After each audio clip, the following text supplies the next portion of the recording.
When I broke up with my boyfriend, I expected the usual fallout: tears, maybe an angry text or two, maybe even a dramatic post online. What I didn't expect was that he would literally become me. Let's rewind. We'll call him Caleb. We dated for 2 years. He was charming, smart, and a little eccentric.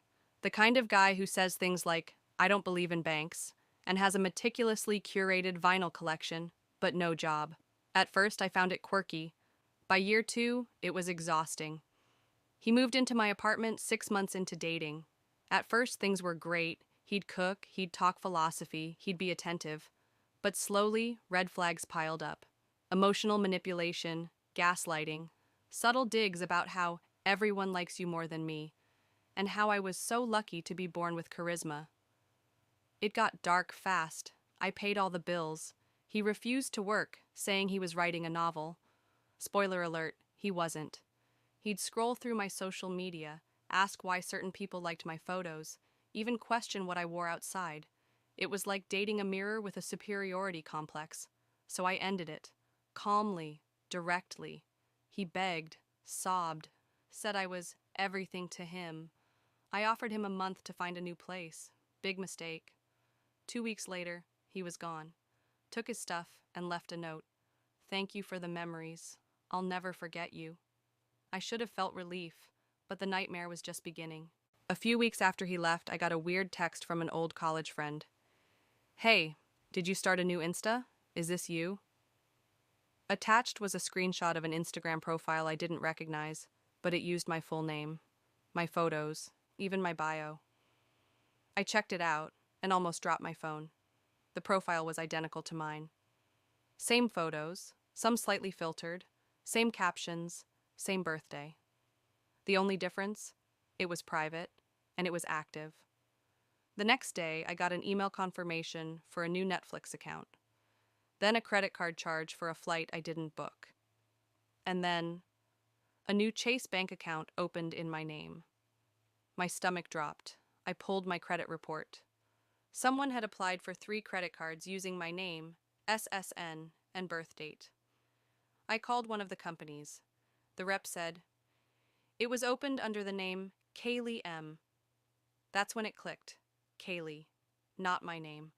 A twisted version of it. I knew that name. It was the nickname Caleb used to call me when we first met. Said it sounded edgy. I hated it. He was using my name, my identity, not just pretending online, but legally, financially, officially. He didn't just take my info. He was trying to be me. I filed a police report, froze my credit, and started the soul-draining process of reclaiming my identity. But I couldn't stop digging. Caleb, or Kaylee now, had created more than just social profiles. I found a Medium blog with personal essays written in my tone about my experiences, a LinkedIn under my career path using my college history and job titles, even a Twitch account where he live-streamed under a filtered camera setup, mimicking my voice cadence and slang. He wasn't mocking me. He wasn't impersonating me to hurt me. He genuinely wanted to be me. I felt violated in a way I can't explain. Every word, every photo, every memory he had access to, he had recycled into his new persona. But he tweaked things to seem like he was the original, the authentic version. He told a mutual friend, "I finally figured out who I was always meant to be."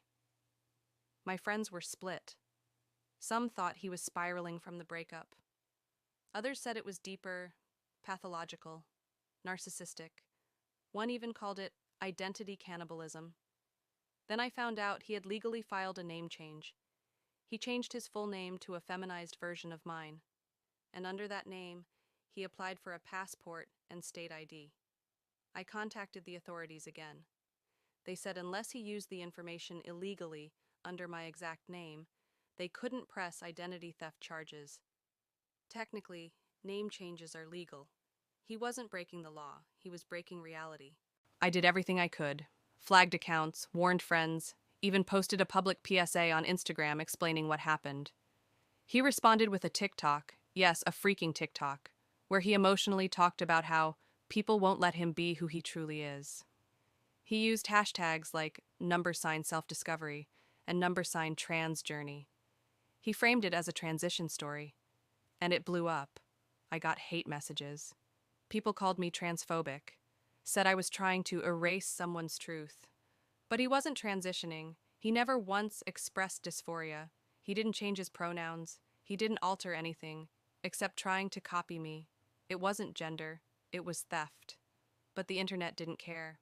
Then I got the final straw. An email from a publisher I had submitted to 6 months ago. They thanked me for my pitch and said they were excited to publish my article. Only, I never sent a pitch. Caleb had submitted one of my essays, something he took off my Google Docs, and used it under his new identity. He got published under my name, my voice, my story. I was erased. So I went scorched earth. I exposed the entire situation on Reddit. Screenshots, evidence, photos, dates. I told the real story, not the polished hashtag-friendly version. It hit the front page. And suddenly, the tone changed. The publisher dropped him. Instagram banned his account. PayPal froze the donation links he was using. Last I heard, he moved to another state. Still using my birthday. Still going by my name. I don't know what he's doing now, and honestly, I don't care. Because I've reclaimed my identity. And I've learned something painful but powerful. Sometimes your ex doesn't just want you back. Sometimes they want to be you.